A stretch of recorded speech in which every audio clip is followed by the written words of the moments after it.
Good afternoon, everyone. Welcome to this webinar. We MedGenome, in association with our partners Natera, a leading genetic testing and diagnostic company based out of California, USA, present this webinar.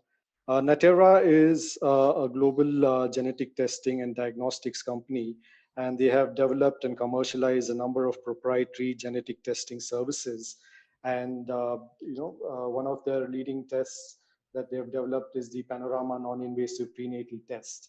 And so today's webinar is on from early knowledge to early intervention, the advantages of prenatal 22q11.2 deletion syndrome and microdeletion screening. And our speaker for this afternoon is Dr. Samantha Leonard, who is the International Medical Director at Natera. Dr. Leonard is a trained geneticist and has worked extensively in clinical genetics through her career. She has very vast experience in prenatal genetic counseling, interpreting genetic test results, and she has also been involved in the European project focused on disease-specific use of non-invasive next-generation sequencing technology while she was at INSERM in Toulouse. So before I hand over to Dr. Samantha, I would like to inform the audience that if you have any questions or comments, you can always type them in our chat window or the Q&A window of the Zoom browser. And then we will address all the questions at the end of the webinar. So without much further delay, I now transfer the host, Dr. Leonard, who will take this webinar forward. Thank you. So welcome to this afternoon's webinar on the advantages of prenatal 22q deletion syndrome and other microdeletion screening through non-invasive prenatal testing. When we think about prenatal screening, we often think about trisomy 21 or Down syndrome. And this is partly because of the frequency of this condition, but also really because historically it's been much easier to identify this condition, which is a whole extra copy of a chromosome, than some of the other genetic conditions. But we know that in fact, other genetic conditions account for a vast proportion of all of the genetic disorders which can affect a fetus or a child. And today, we actually have the possibility to identify an increased risk for some of these other genetic conditions. So prenatal genetic screening has really moved on from its origins with trisomy 21. Trisomies 13 and 18 were the next chromosomes to be routinely screened for. And then X and Y chromosomes are now sometimes screened for as well. But more recently, we've had the possibility to go even further and to look down to the level of missing segments of chromosomes. And we call these microdeletion syndromes. Anytime that we think about adding more genetic tests to our prenatal screens, there are certain things that we want to think about to choose the right kind of conditions to add. So, for example, is this a very severe condition that we're thinking about screening for? Or can we intervene to improve the outcomes for this patient?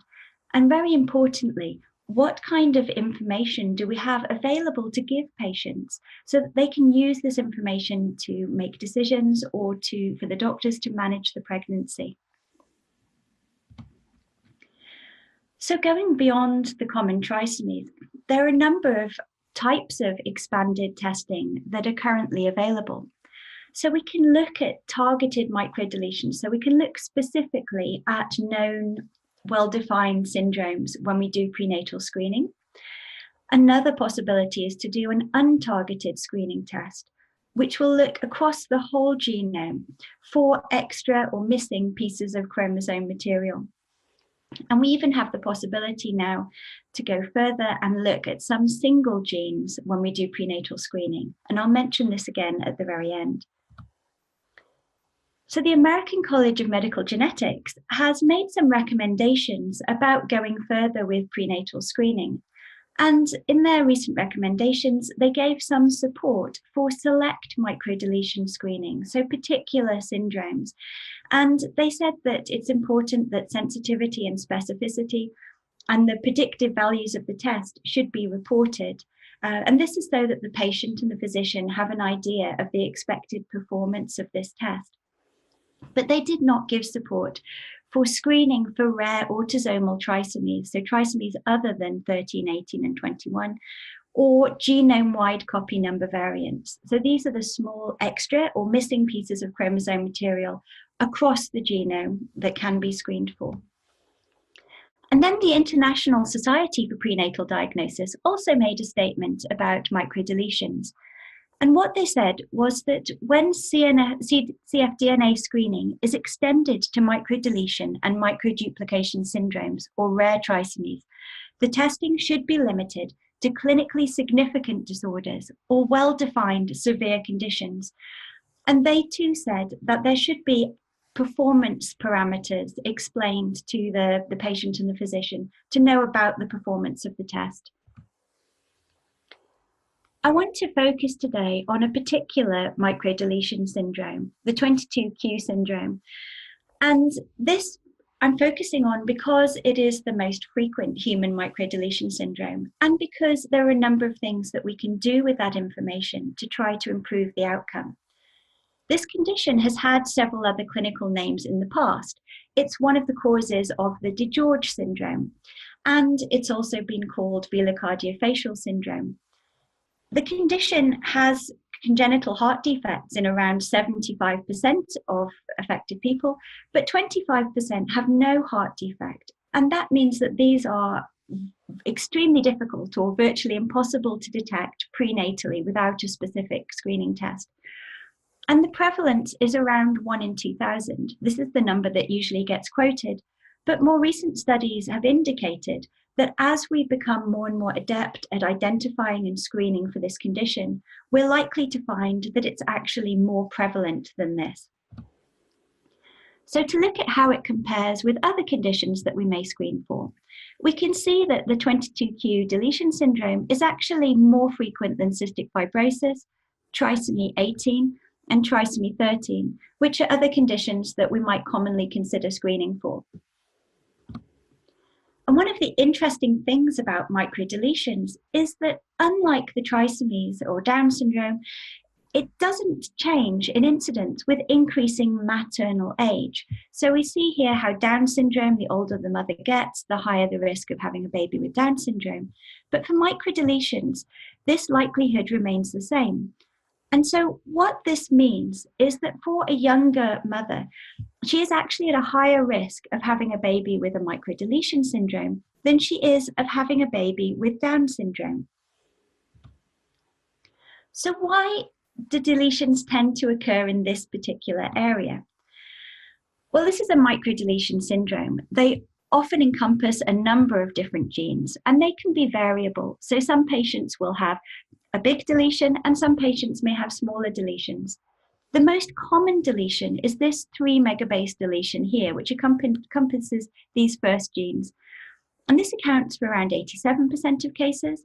Patients can have smaller deletions within that area, or in more unusual cases, they can actually have deletions of these more distal regions. And the reason that this tends to happen in this area is that when gametes are formed, you don't actually receive from your mother, for example, one whole chromosome that comes either from your grandmother or your grandfather exactly as they inherited it. What actually happens is that your parents' 2 copies of any chromosome, in this case chromosome 22, exchange portions, and then one of these new chromosomes that's been made from this exchange will then be passed on to the gamete. So what you get is a mix of your grandparental chromosome. And this helps with evolution, it helps variability. And the mechanism should work so that the chromosomes, before they exchange pieces, line up perfectly. And so the material that gets passed on to the child is the complete amount of genetic material. But you'll see that around the 22q region, you actually get these repeated nucleotide patterns. So you get CAT, CAT, CAT, for example. And this can confuse the alignment mechanism. And so instead of it lining up perfectly, it may misalign. And so what happens then is that when the chromosomes exchange parts, what you may have are 2 possibilities. You may have a copy where you have a duplicated portion of 22q, and you may have a copy where you have no 22q, and this is a 22q deletion, and if that copy gets passed on to the gamete, then the baby will have a 22q deletion. So in the test that I'm going to talk about particularly today, we're looking at the 3 megabase deletion, this most common type of 22q deletion, which occurs in around 87% of 22q deletion cases. And there are deletions of other intervals and more distal regions, as we saw, which account for around 13% of cases. The 22q deletion syndrome is variable, but there are a number of features that patients can have. There are the congenital heart defects that I mentioned before. There is a possibility to have learning delay or learning difficulties, palate anomalies in around 70%, immune deficiencies, hypocalcemia, and the hypocalcemia can be associated with seizures, and schizophrenia in a number of them. When we look at all causes of congenital cardiac anomaly, we know that over half of these may not be detected prenatally. And in 22q syndrome, the concern is that some of the potential cardiac lesions are duct dependent. And so the circulation is dependent on the duct remaining open as it is in fetal life. But when the duct closes sometime after birth, then those children can have severe difficulties with their circulation. And so there's a risk, if no one suspects 22q syndrome, that these children could be sent home before becoming symptomatic. In preschool children, this study by Gerdes et al. Showed that developmental delays and mild hypotonia and speech and language delays are particularly common in these children. And they concluded that their findings indicated a need for early intervention services, really beginning in infancy for children with 22q. Now, if children don't have a congenital cardiac disorder that's picked up either prenatally or after birth, then they may go undetected for quite some time, even years after they're born. And so they may miss this window for early intervention when it's known about early on. And they commented that there were several areas where these children may benefit from early intervention, such as with physical therapy to help with the hypotonia, expressive language difficulties, and they said that preventive speech therapy should ideally be introduced by 1 year of age, and that social skills training should begin early. We know that occasionally children will have an absence of the thymus. Around 0.5% of children with DiGeorge syndrome of all causes, one of which is 22q deletion, have complete absence of the thymus, and this is associated with a severe immunodeficiency, which can even be fatal if not recognized and treated. But children with 22q may also have milder forms of immune deficiency, and so they should all have the opportunity to have immune function testing. As with all prenatal screening, it's always important to consider the ethical aspects. And some of the ethical concerns with prenatal screening for 22q are that the condition is variable. So some children may experience little or no syndromes, whereas others may be much more severely affected. And so the potential is that knowing about this kind of variable condition in pregnancy might be difficult for the parent. I think it's always important to consider that prenatal screening and testing generally involves uncertainty. For example, when we do serum screening, it can lead to the increased need for karyotypes and array, and these themselves can reveal more conditions than those that have originally been screened for. And for some of these conditions, we may not have much information that we can give parents to base their decisions on. And with ultrasound, this is another big area where we may really see quite a lot of uncertain information that's given to parents. For example, with ventricular hypermegaly or with minor dysmorphologies such as small chin, which could be a sign of a significant syndrome or could just be a minor dysmorphology. And so it's important to remember that there are uncertainties in different areas of prenatal screening. So we do prenatal screening in order to give women the opportunity to have information about their fetus and to make decisions related to the pregnancy with the knowledge of this information. And it also allows them to, and their physicians, to have opportunities for appropriate management of the pregnancy, delivery, neonatal period, and beyond. The 22q syndrome is a well-defined syndrome. It's a condition that is well recognized, and there's lots of clinical data available. There are, as I mentioned, a number of early intervention measures. One that I haven't mentioned so far is the opportunity to monitor the calcium level to try to avoid seizures later on. We know that both low calcium and the seizures which can be associated with it are both associated with a worse neurodevelopmental outcome. And so if we can monitor these early on, then hopefully we can avoid the seizures and perhaps some of those consequences. And there are a number of support groups available for patients and their families. So I think the things that we have to think about and remember when counselling parents are that this is a variable condition. Each child will be different, and screening and testing can really only tell us what complications we should be looking out for. Not all children will develop all of the complications, but it's important that they have access to assessment and management for early intervention. And another area that's very important to recognise is that the condition is actually inherited in around 7% of cases.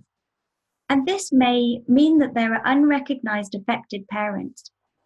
And those parents, although they've been unrecognised, that doesn't necessarily mean that they don't have underlying health issues which may benefit from identification and intervention.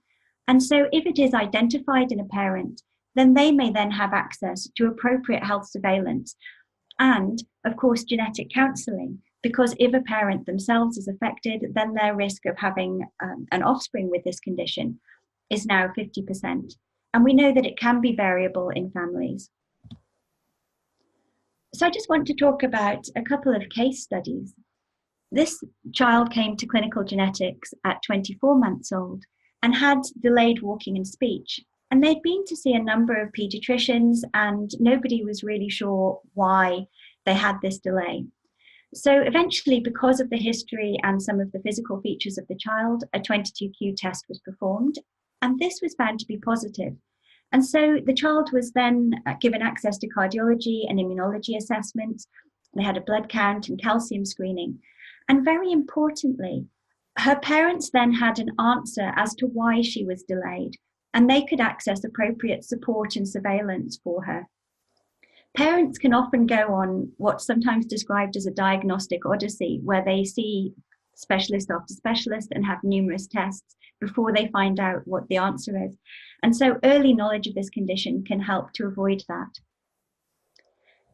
The second case is quite different. This is an adult, a lady who had actually done well and had a degree, but her mother had read about the 22q syndrome and felt that her adult daughter had some features of this condition.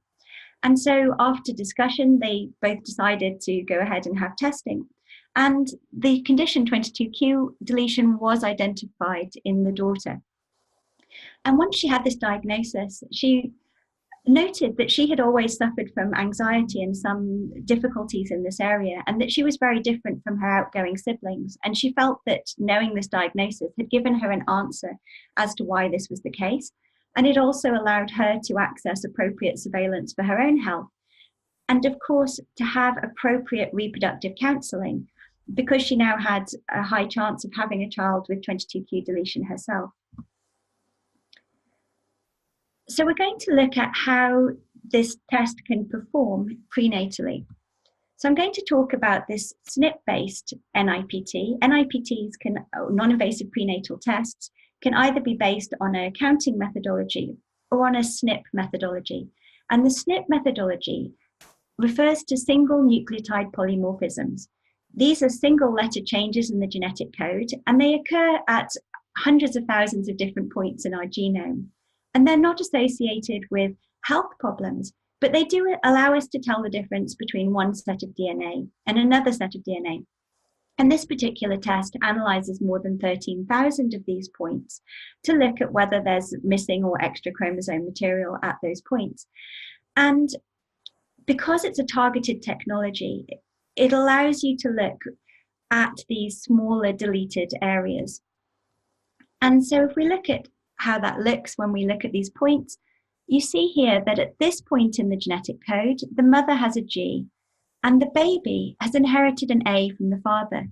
At this point, mum and baby have both inherited the same letter, A, and here again. But at this point, mother has a T and the baby has inherited a C from father.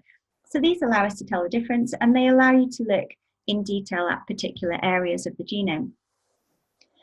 And so in a validation study using this kind of approach, what we saw was that for 22q syndrome, looking at that 3 megabase deletion that we described earlier, the sensitivity was 97.8%, with a false positive rate of 0.76%. And the 3 megabase deletion, as I mentioned, covers 87% of cases of 22q deletion syndrome. There are other deletions that can be looked at with this test as well. So Prader-Willi and Angelman syndrome, that in the validation study had 100% sensitivity. And the deletion that's looked for by the test covers 28% of cases of these syndromes. With Cri-du-Chat, again, the sensitivity in validation was 100%, and that covered 65% of cases of Cri-du-Chat syndrome.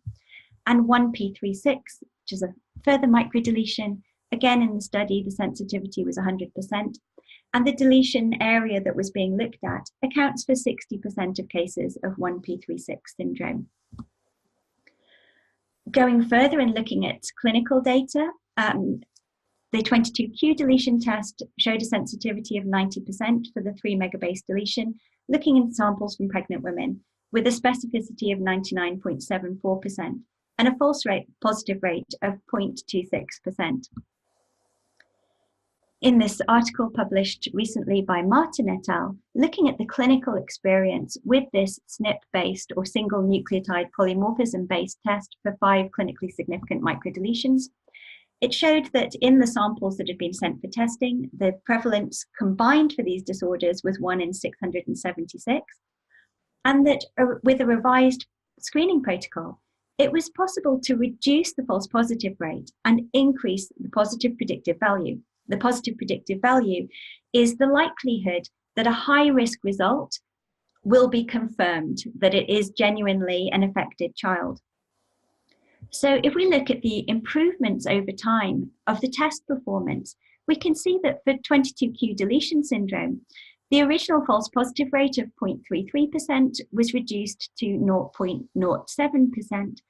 And when we looked at all microdeletions combined, that original false positive rate of 0.89% had been reduced to 0.14%.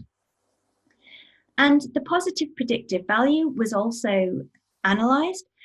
And what was found was that if you have a high-risk result, the likelihood that this will be confirmed when diagnostic testing is done is 44.2% for all of the different cases, high and low risk combined.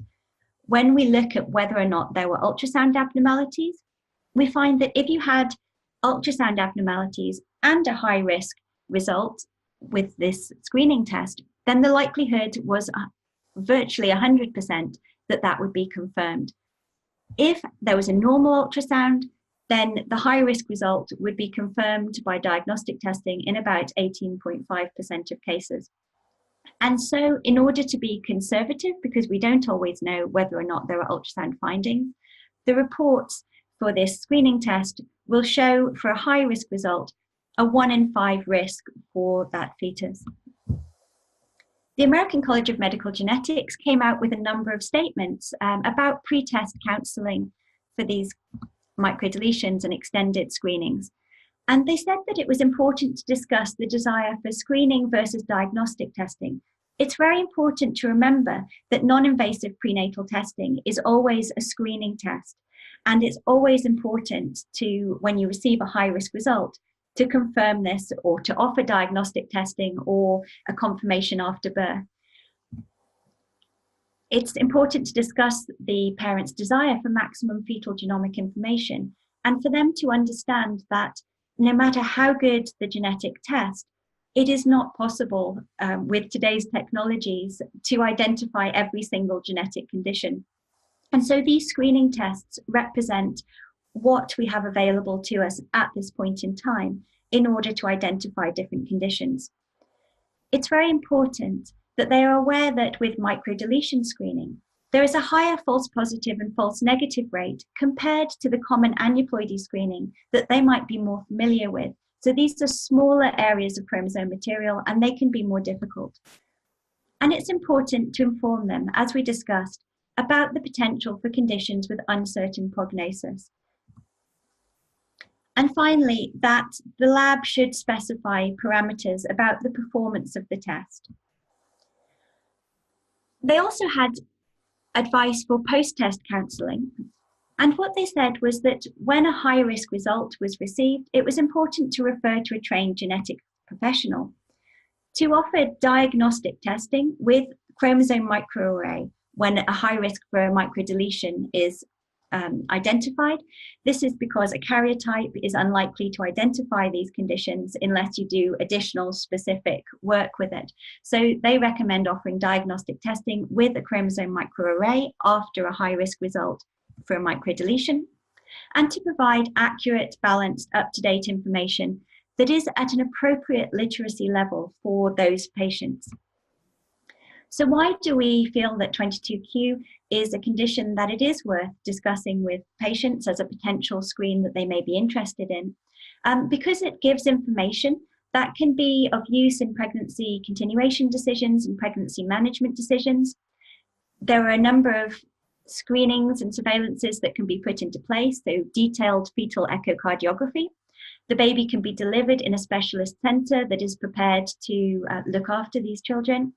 That it's possible that if the parents declined invasive testing during pregnancy and continued the pregnancy, that they can then have cord blood microarray to confirm the diagnosis after birth. To supplement the calcium, if the calcium levels are found to be low, to monitor for seizures, to check the immune function, and to offer a detailed heart scan before discharge. It's a condition where every woman is at equal risk, so it isn't a higher risk in older women, it's in fact the same risk for all different ages of women. It's relatively common at 1 in 2,000, possibly even higher, and it's a condition that can remain undetected prenatally and neonatally. And pre and postnatal management can possibly improve the outcomes for these babies. The screening for 22q has been clinically validated, and the positive predictive value of the test that we've been discussing today is 1 in 5. So when we looked at prenatal screening, originally, the kind of test that we're all very familiar with is looking for whole extra copies of a chromosome, as in trisomy 21. And today we've been talking about chromosome microdeletions and doing non-invasive prenatal screening for these. And these are the smaller missing segments of chromosome material. Finally, we now today have the opportunity to actually go down to the level of single gene disorders for certain select conditions. So this is a different type of non-invasive prenatal testing, and it really is at the frontiers of what is possible. And this is something that we're hoping to have a webinar on in the future. So in summary, using the kind of SNP-based non-invasive prenatal screening technology that we've described today can detect the majority of fetuses with 22q11.2 deletion syndrome. Having this information can help to facilitate a comprehensive discussion of the different options for pregnancy and delivery management. And it can permit neonatal surveillance and management of some of the potential complications like hypocalcemia, cardiac defects, to improve the potential for long-term better outcome for affected individuals. And finally, and very importantly as well, it may facilitate diagnosis of a parent who may benefit from health surveillance and reproductive counselling. And it's important that this is mentioned during pre-test counselling as well. So thank you very much for listening today. And as was mentioned at the beginning, we'd be very happy to take any questions. Thank you.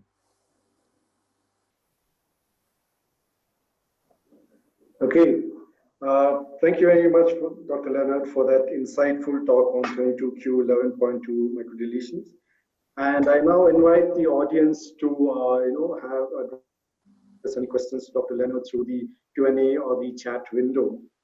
And so before we do that, we had received a couple of initial questions through our registration process. And I'd like to address that to Dr. Leonard. I think you've covered most of them in your talk, but just to probably add, if you could add some more to what you already said.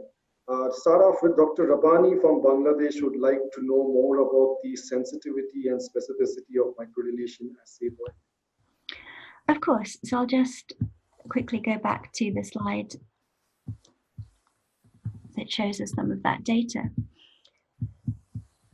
So you can see that in the validation study, for 22q, the sensitivity was 97.8%. It's important to remember that we're looking at the 3 megabase deletion, and that deletion accounts for around 87% of cases of 22q11 syndrome. And that gave a false positive rate of 0.76% in that study. And the specificity is over 99%. So it does have very high sensitivity and specificity for the deletion that's being looked for. We went on to look at the clinical data, and this showed, looking at pregnancy samples, that it was able to identify 90% of the cases of the 3 megabase deletion in this particular study. And we're now actually coming to the end of a very large study of 20,000 women who've undergone screening for 22q. And this study, which is called the SMART study, will obtain follow-up data on every single sample. So those that were given a low risk result and those that were given a high risk result. And that will give even further data about all of these different parameters. So thank you very much for that question. Okay, so the next question is from Dr. Chaudhary from Ahmedabad, and she'd like to know what is the normal phenotype and how can you predict, in a person with normal phenotype, how can you predict intellect and neurobehavior status of the baby? Thank you. That's a very good question. And at the moment, unfortunately, we're not able to predict in babies with a normal phenotype, when this is identified early, which babies will develop more severe complications and which ones won't.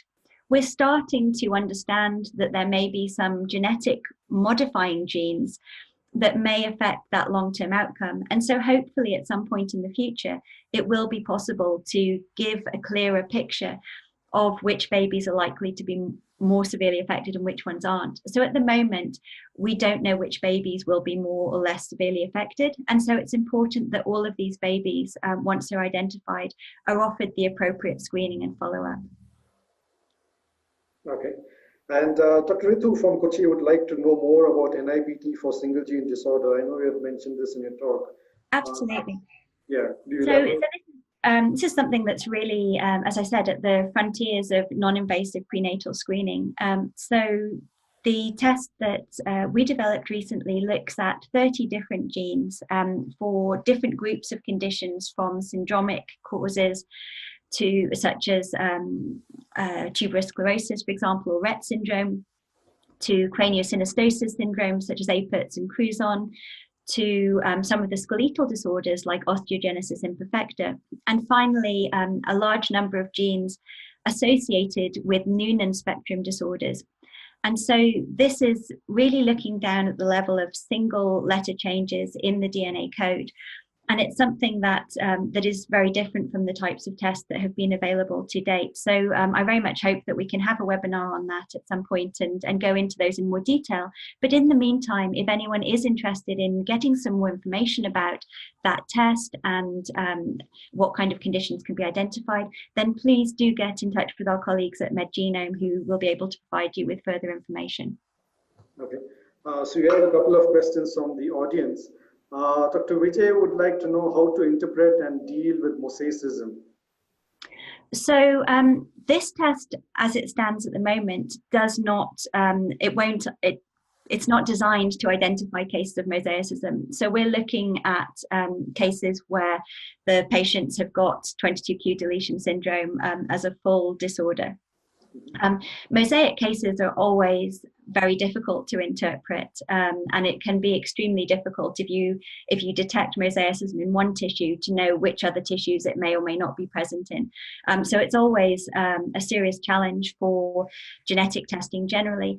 But at the moment, with this kind of screening test, the test isn't designed to detect mosaicism. Okay. And his next question is regarding embryos with aberrations. Can they be transferred considering auto-repair capability of an embryo, of the embryo?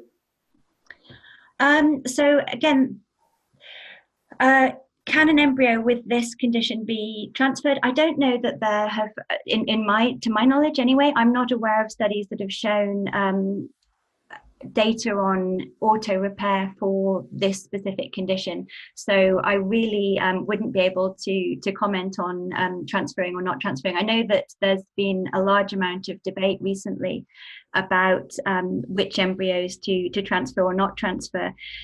So I'm not really able to comment in the absence of data on this particular syndrome, but it's certainly a very interesting question. Thank you. Okay. Fair enough. And Dr. Priya from Chennai would like to know what percentage of people going for aneuploidy screening, going for microdeletion screening as well? So that really varies depending on area. So in some countries, we see that that most people who go for non-invasive prenatal screening for aneuploidies also opt to have a microdeletion screen as well.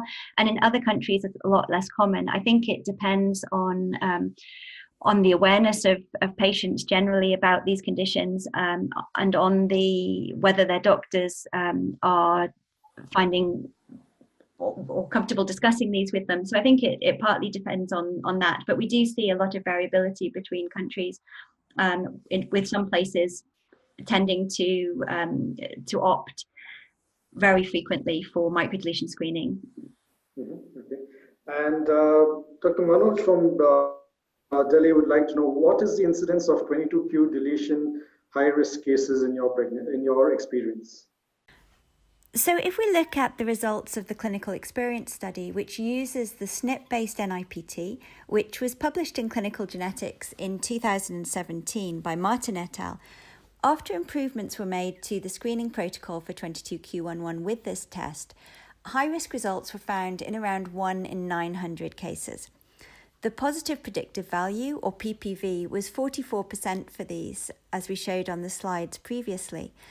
In terms of positive predictive value for reports, we're being conservative and giving a positive predictive value of 1 in 5 for the samples that get a high-risk result. This assumes that there are no ultrasound abnormalities associated with 22q11 syndrome. We know that in these cases, of course, the positive predictive value is higher. And other forms of NIPT will have their own screen positive rate and positive predictive value. So I think there are no more questions from the audience at the moment. But in case you have any more questions, the audience, you can always get in touch with us at the contact information given below. And Dr. Samantha will be more than happy to get back to you with the information. And so I think, so thank you very much, Dr. Samantha, for taking time off to give us this talk on 22q microdeletions. And it was a very insightful talk. And maybe we can follow up with single gene disorders sometime later. And so as I mentioned, if the audience, if you have any more questions, queries, or you want somebody to visit you to explain more, you can get in touch with us at the contact details given below. And we'll be conducting more webinars, and we'll keep you updated on this. And so once again, thank you for taking time off from your busy schedule to attend this webinar, and see you for our next webinar. Thank you. Thank you. Goodbye.